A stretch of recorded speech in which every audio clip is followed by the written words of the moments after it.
For our second reading, we're going to do this spiritual practice of Lectio Liberatio, and we will have silence for the first three moves, the first three questions, and then have some discussion, and then we'll have some silence for the fourth question, and then some discussion. And after, I'll read it first and ask you all if you would be so kind to volunteer to read the second and third and fourth readings. This is from the book of Acts, chapter 17, verses 1 through 4 and 10 through 12. And the first question is belong. What is the conflict and or change in the text? Who or what in the text connects to the story of your family or community of origin?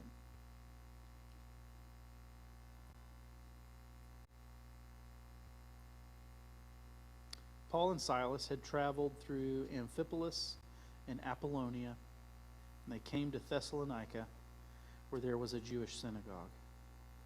As was his custom, Paul went and on 3 Sabbaths presented to them from the Scriptures, explaining and demonstrating it was necessary for the Messiah to suffer and to rise from the dead. This is the Messiah, Jesus, who I proclaim to you all. Now, some of those Jews were persuaded and joined Paul and Silas, as did a great many of the devout Greeks and not a few of the prominent women. Then the sisters and brothers immediately that night sent Paul and Silas away to Berea. When they arrived, they went to the Jewish synagogue. These persons were more high-born and open-minded than in Thessalonica.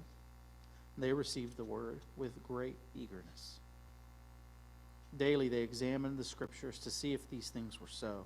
Thus many of them therefore believed, including highly respected Greek women, and not just a few Jewish men.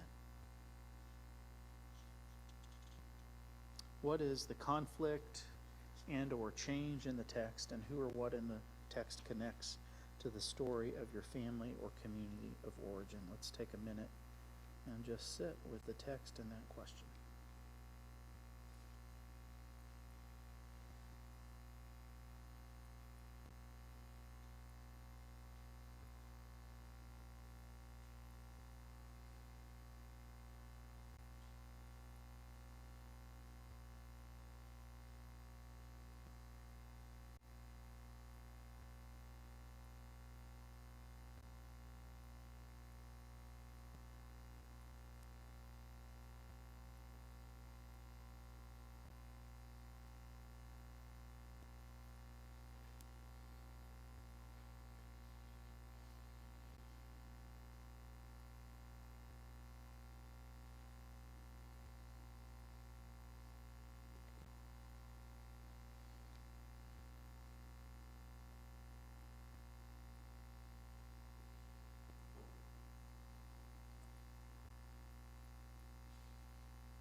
Second question is be bold.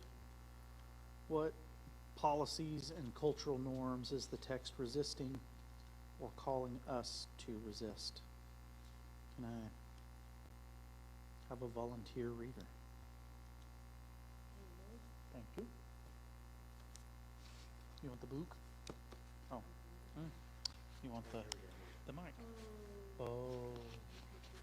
Oh, thanks.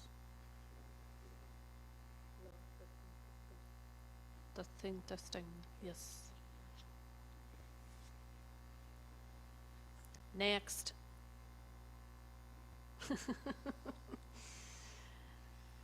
Paul and Silas had traveled through Amphipolis and Apollonia. They came to Thessalonica, where there was a Jewish synagogue. As was his custom, Paul went and on 3 Sabbaths presented to them from the Scriptures, explaining and demonstrating it was necessary for the Messiah to suffer and to rise from the dead. "This is the Messiah, Jesus, who I proclaim to you all." Now some of those Jews were persuaded and joined Paul and Silas, as did a great many of the devout Greeks, and not a few of the prominent women. Then the sisters and brothers immediately that night sent Paul and Silas away to Beroia. When they arrived, they went to the Jewish synagogue. These persons were more high-born and open-minded than in Thessalonica. They received the word with great eagerness. Daily they examined the scriptures to see if these things were so. Thus many of them therefore believed, including highly respected Greek women, and not just a few Jewish men. What policies and cultural norms is the text resisting or calling us to resist? Let's take a moment to reflect.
The next move is become.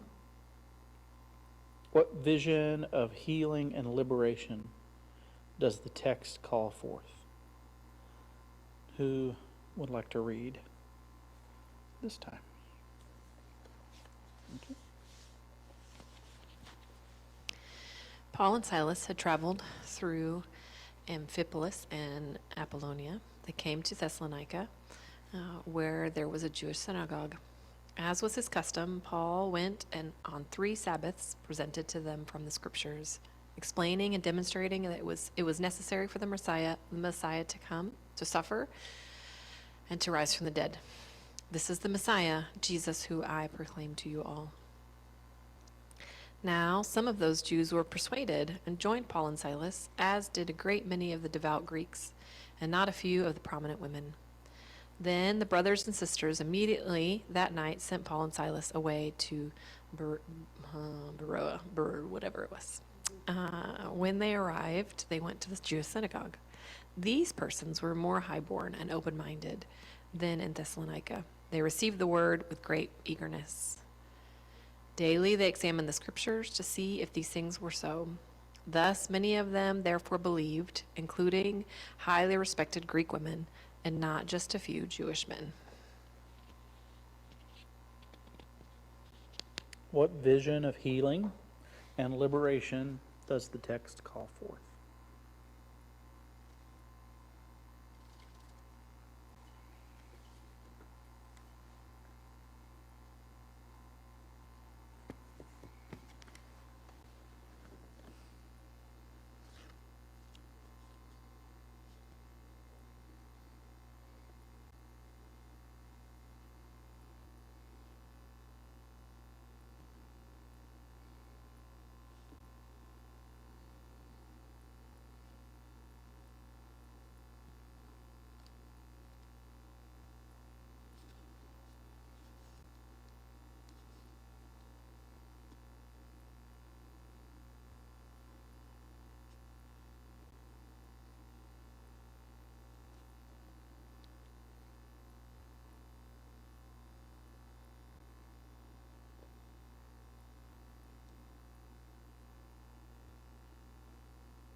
Okay.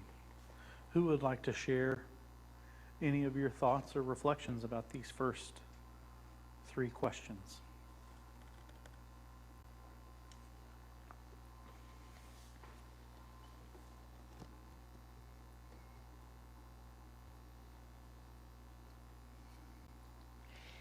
I find it interesting that the translation you read talks about the Jews in that other place, not Thessalonica, as being as being more highborn. Because that's not in my translation. That's not what it says. Like it says they were more receptive than those in Thessalonica. So it's interesting to me that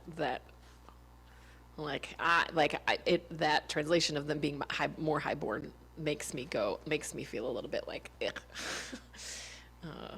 Just because I feel there's like a and there's like this bias towards people who are more educated, which is also around in our culture, and I find that frustrating. So could you state the ick again? Is it in the bias culturally? I want to make sure I'm hearing you right. I like I feel like as a culture we put an emphasis on people who are considered more highborn and come from a better background and are better educated, and so that's the ick. Yeah. Yeah, I was icked out as well by that when they said that, because Much like ickiness. Yeah. it's like basically like alluding to a caste system and the benefit of it in that sense, and I was like,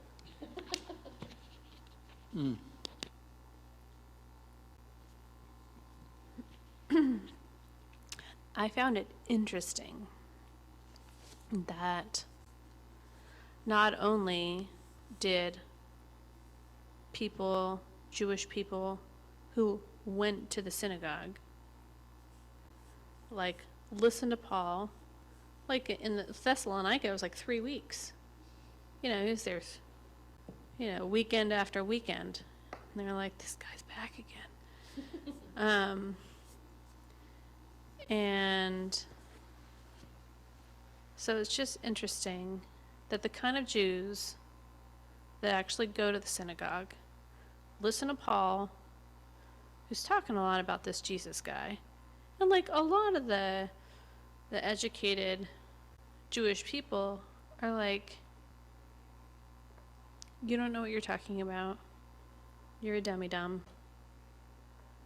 Like, we don't like this Jesus guy. He's messing things up. But people are like, yeah, interesting, Paul. I like what you're saying. And so that just feels really peculiar to me, that clearly people are open to some new ideas. That is very intriguing to me, because I feel like the opposite. I'm like, stupid, you don't know what you're saying. When I'm skeptical. If people come in with new ideas, I'm like, I don't know what I think about that.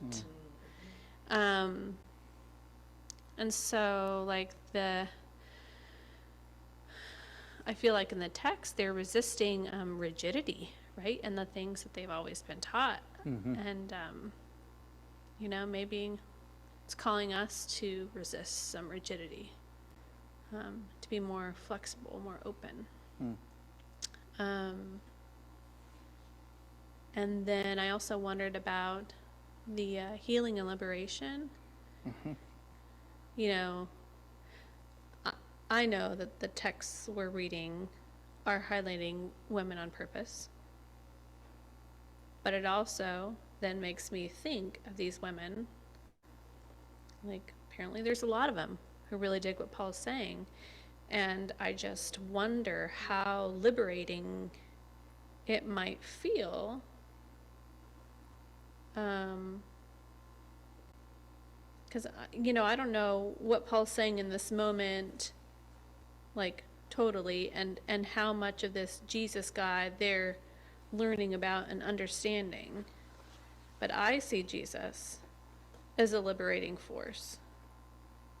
And noticing all the women that are like, yeah, I'm with that guy. Like, I wonder how liberating it was for women and their livelihood and the possibilities in their world. It's interesting in both places it says this phrase, not a few women. Like, can't you just say a lot or or just Wasn't not a a few? few. It was not a few. Both times it was not a few. So, like, what does not a few mean? So, but I just that repetition I find interesting. But I really liked what you said, Jen, about like what is it about this message that would attract women so much that, I mean, enough of them that it is made mention of in both places.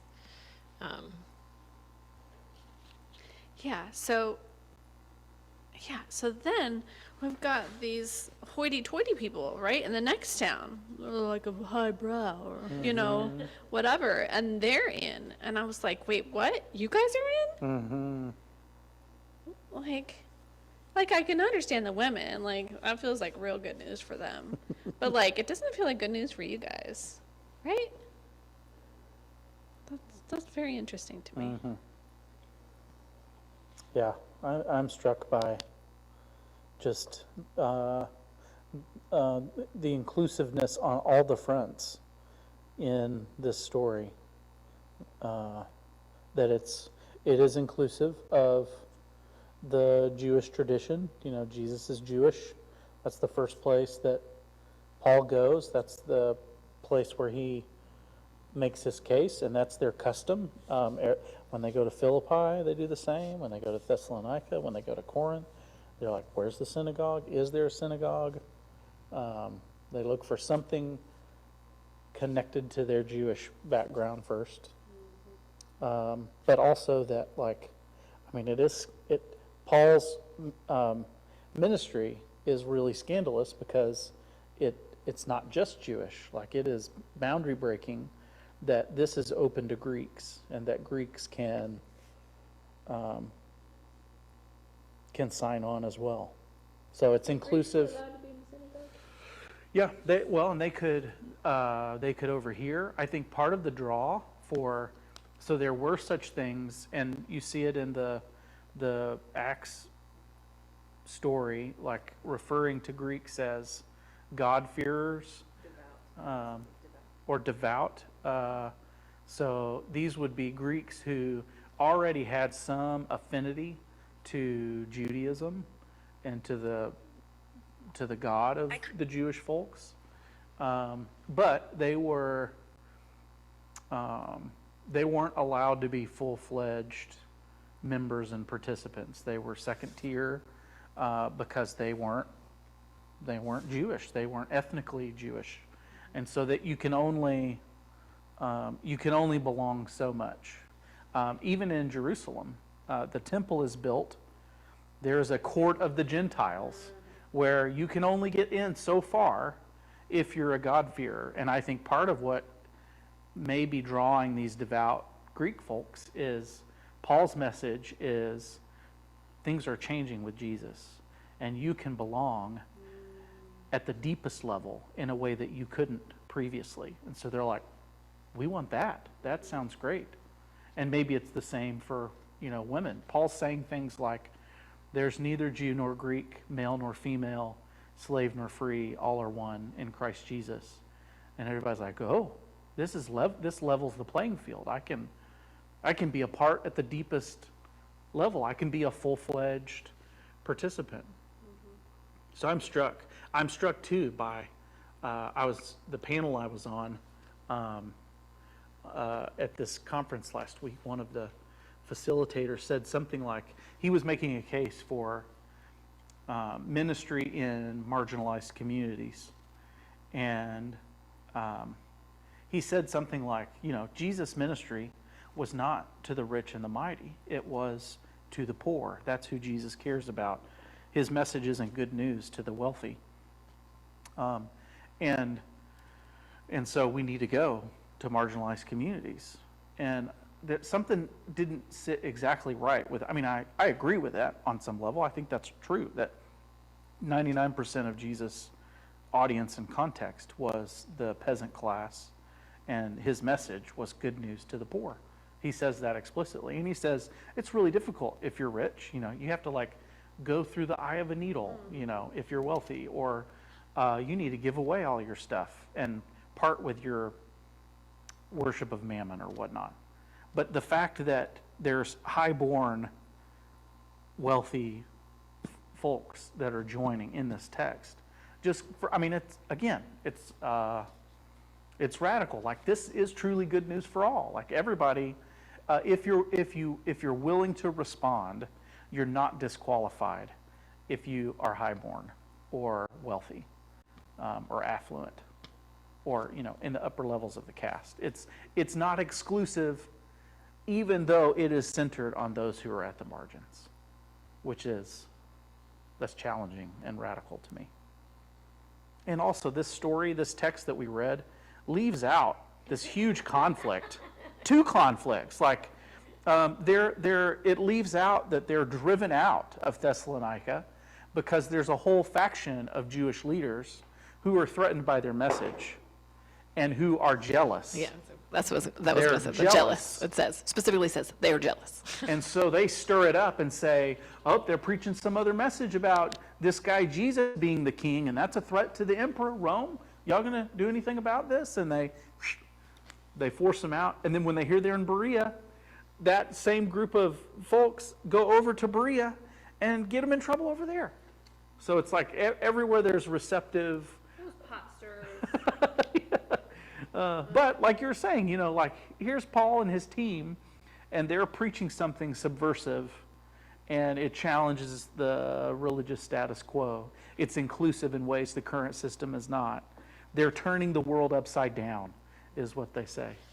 That's a major conflict that we miss, and I suspect, this is just me geeking out a little bit, the writer of this women's lectionary has very high sensitivity to anti-Semitism and the scorn of the Jewish people, and so is probably crafting a reading in a way that softens. Some of these texts are used as racist and ethnic tropes to say that the Jews are terrible. Right. Yep.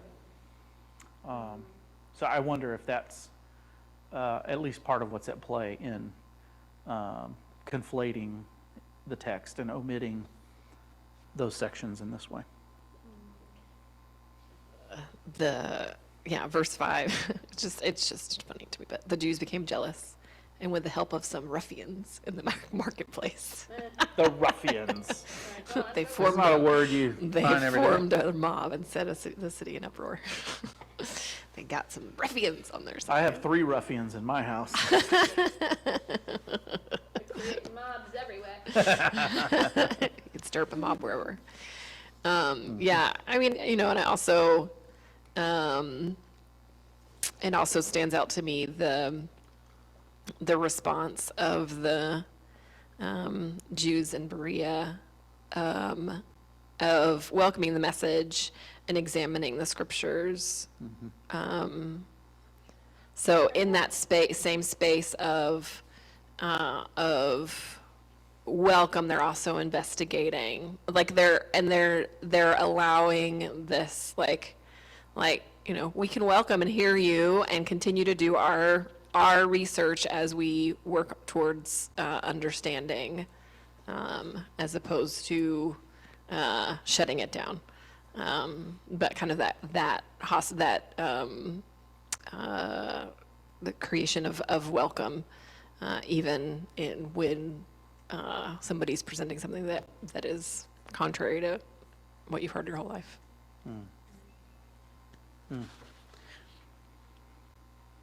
It's cool that they're like, well, let's check it out. Let's look. So are they all huddled around the scroll? Oh, there's only one. Do they have what? Oh, there's like a scroll for each one. I was like, do they have like There's unrolled multiple and they're just hanging scrolls. out on the ground? They're like, well, right here, look at this. A scroll for Isaiah and a scroll for Genesis. Thanks. Yeah, I mean, I guess I'm, to empathize with the ruffians and the pot stirrers, I suppose there's probably some concern, especially with the nature of Paul's message, and I'm thinking about like parallels today in conservative Christianity with the secularization of the church and like the culture, like morphing and changing the church into something. There's the same kind of concerns for more progressive Christianity, that Christian nationalism, that American civil religion is like morphing and changing the church from something it should be. And so like here's Paul preaching that Greek and Gentile non-Jewish folks can be a part of the people of God, and they don't need to be circumcised, they don't need to become Jewish, they can have faith. This is all, and this is post-Jerusalem Council. So all of that major watershed stuff about the same rules do not apply to Greek folks as they do to Jewish folks. They don't have to follow Torah in the same way. Like, I wonder if those, like your traditionalists, the Jewish folks at the center, I mean, again, that's just radical. They're like, uh-oh, the culture is bleeding in. I don't know about this Jesus guy, but the culture is bleeding in on this, and this is going to be unrecognizable. And I mean, the Jewish folks are already this minority sect, and now they're being Hellenized. Like, oh, the Greeks are going to take this over too, and this is the last of what we have of our culture and our people. It was turning the world upside down for them. And this last week, I was actually, I work for a Jewish family. And I was thinking how, God is for the margins and the outcasts.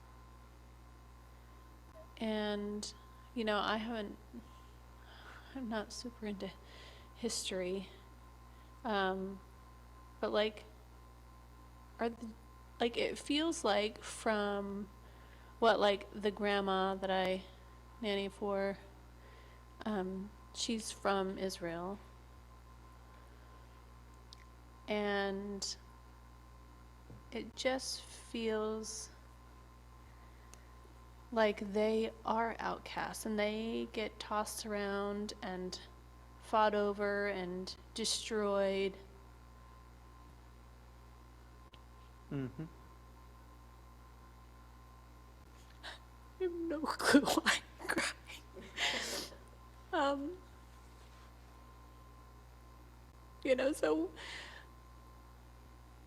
So interesting. Sometimes I feel like,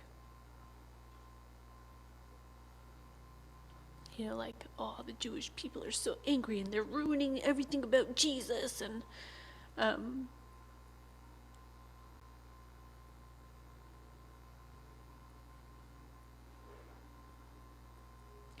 but what if they're God's people? Because he's like you poor people, you're gonna be my babies. Mm-hmm. And so it's so interesting, to think about the Jewish people as the saved and injured people that they are, Mm-hmm. And yeah, it's it's interesting to think of, Thanks. to think of like them holding on desperately to everything that they can so that they won't be lost, right? They're, you know, all the different rules and regulations and, you know, family Shabbat dinners on Friday night. You know, because those traditions are, you know, what help us scattered people feel like we still exist. Yep. That's exactly right. So it's just it's a weird thing to think about how Jesus, like, challenges and feels like it's ruining one more thing that's like messing things up. Yeah, and it does open up some space for compassion for the Jewish folks in these stories. And I imagine that any Jewish Christian reading or hearing these stories closer to all of that wrestles with that very dynamic, is torn by that dynamic in these stories, that the Jewish folks are marginalized and have been historically and consistently. And man, I mean, that is not an often looked at angle. Usually, Christian folks use the Jewish people kind of as a straw man to say, oh, they were, you know, like with the disciples in the Gospels. They didn't get it. They were so dumb and they missed the point. And why did they resist so hard? They're so resistant. But there's more going on. It makes me think too of, like, to look at this with a trauma lens, that Israel is a traumatized people. Right? And the way that cycles of violence work is traumatized folks demonize and objectify others the way that they themselves have been demonized and objectified. And so and cycles of violence persist. And that's exactly what's happening in this story.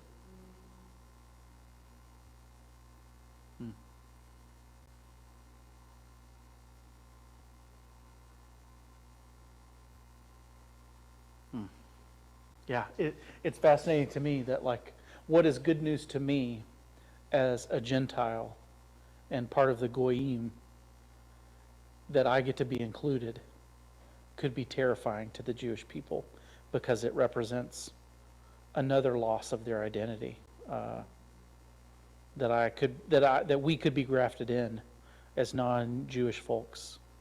That could feel like further insult and injury to Jewish folks who have just been marginalized and shredded and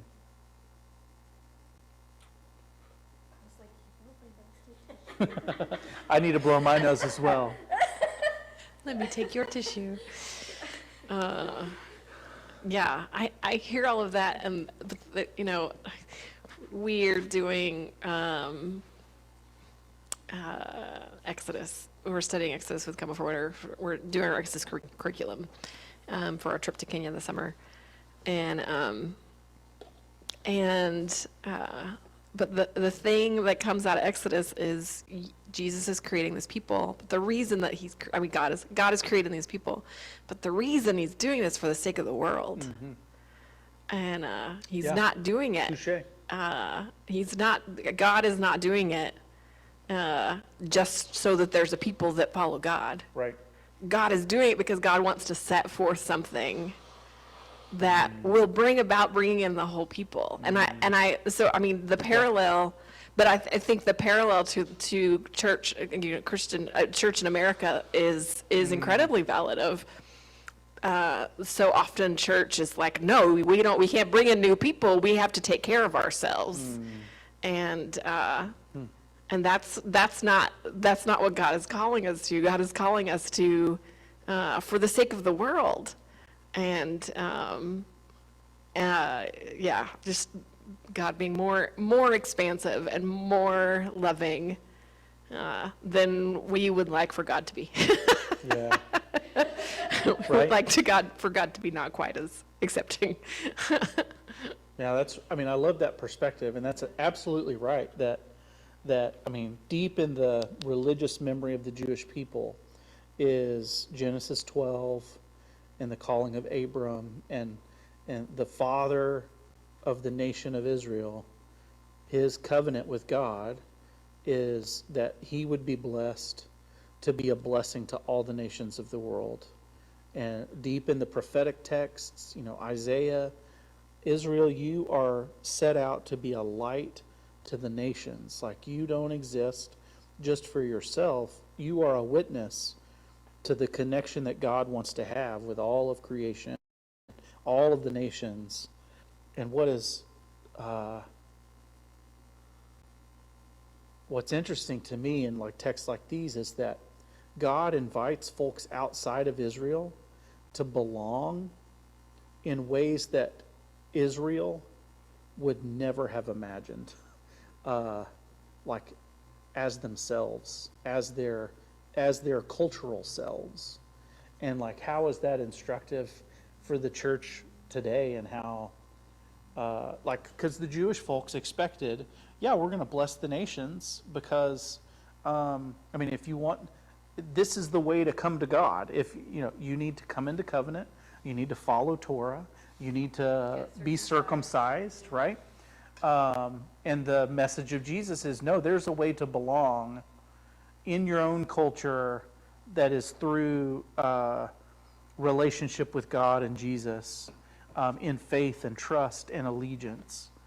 And you can continue to be your Greek self, or your Turkish self, or whatever. That's interesting to me. And even what does that mean? As the church in our evangelistic and missional strategies, what's the analogy to our current setting? And should we be inclusive and open and expectant in the same ways that folks might respond and belong to God in ways that would be radically different than we'd ever imagine, that might not include church buildings or even the same religious customs that we would observe?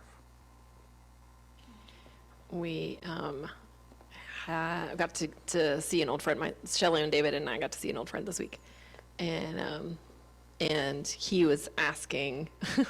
He and his family live out of state, and so they were telling him a little bit about their Let's Talk Race class and ministry, and he was like, so kind of explain this race thing, and kind of how do we do this? What does this look like from a biblical perspective?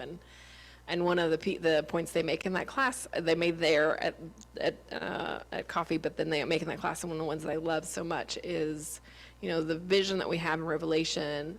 Well, not just in Revelation, but the vision we have in the New Testament is every tribe, every tongue, every nation praising God.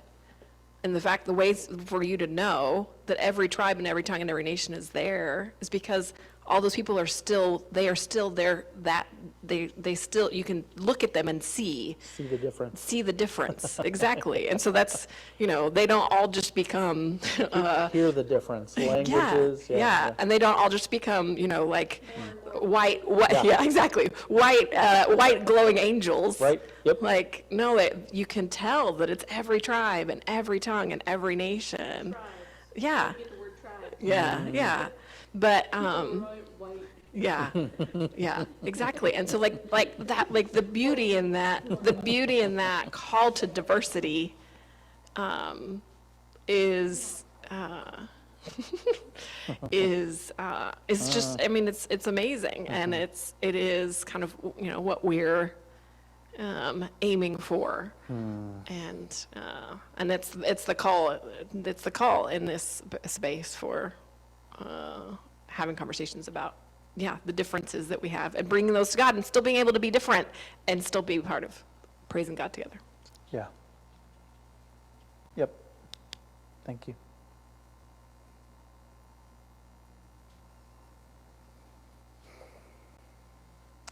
Well, let's do this last question.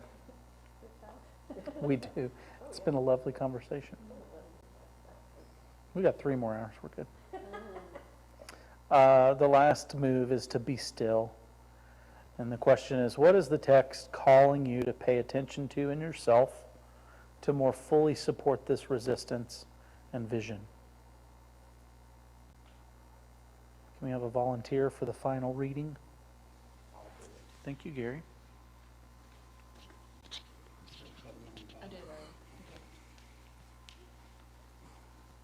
Next slide, please.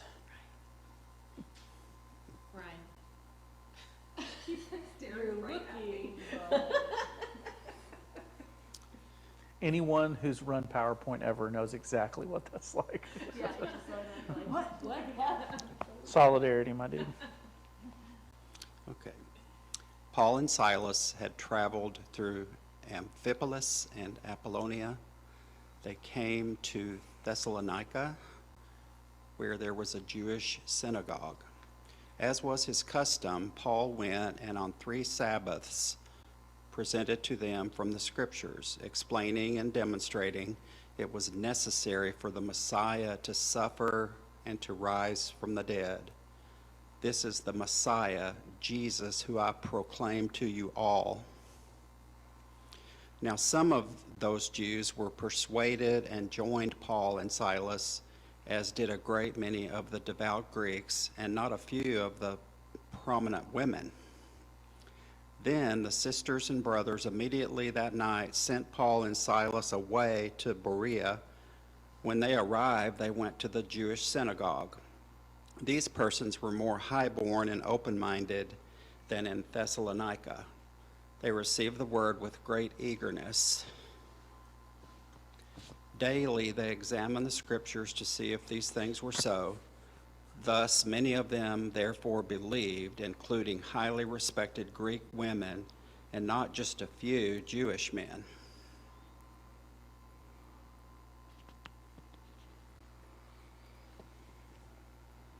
What is the text calling you to pay attention to in yourself to more fully support this resistance and vision?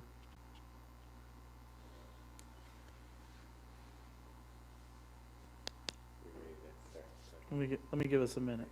Yeah.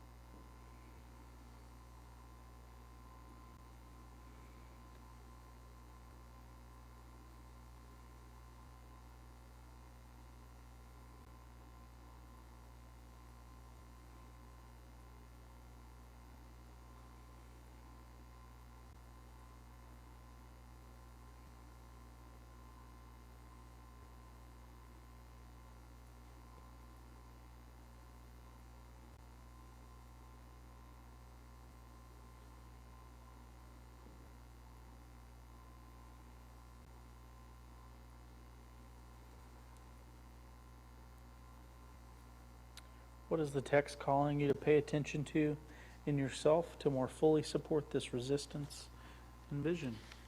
Start, Ryan? How about now? Okay, there we go.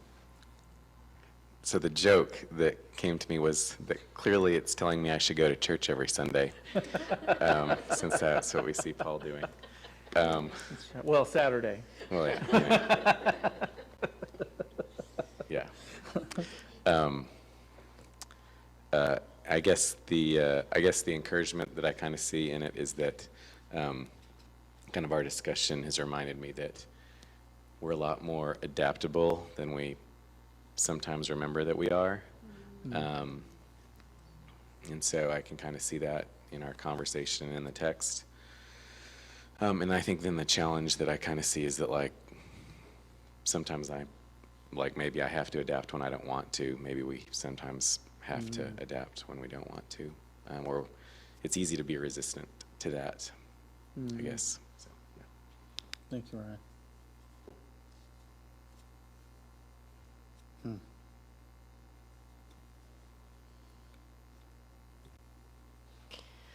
The other term that it used for those people in Berea was open-minded.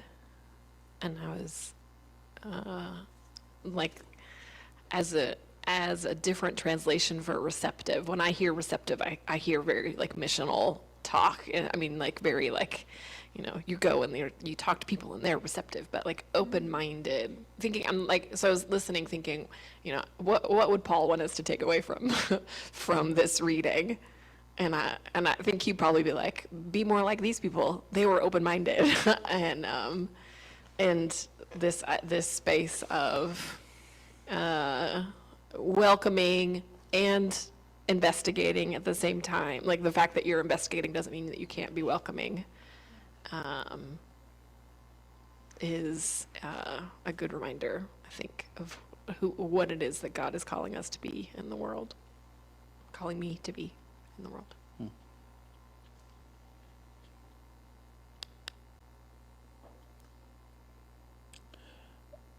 I would like to confess that I am all in with, I know this is going to be surprising, I am all in with folks at the margins. Like I'm all in. Like I think that's where I find God, and it's where I see God, with queer folks, with women who've been excluded, with folks in poverty and who are socially displaced, or the refugee and immigrant communities, folks who are at the margins of the power structures and the power groups for whatever reason. I confess that not a small amount of the time I hold in contempt people at the center. I hold in contempt affluent folks and conservative Republican folks. Nobody's listening to this, so it doesn't matter. Conservative Christians, or Christians kind of at the center of, on the other side of things, or who would chafe at my alignment with folks at the margins. I hold them in contempt and I judge them, and I am challenged by this text to the extent that it includes people, that it includes the wealthy, it includes folks who would have been radical to include in its time. Like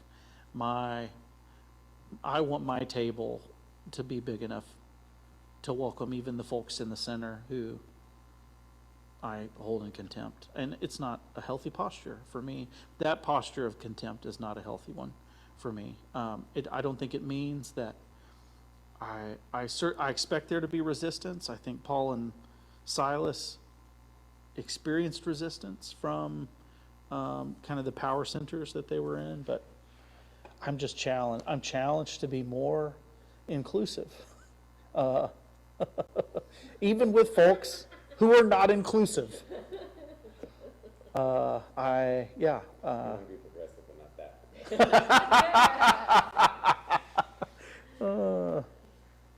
Does that make sense? Yes. Yeah.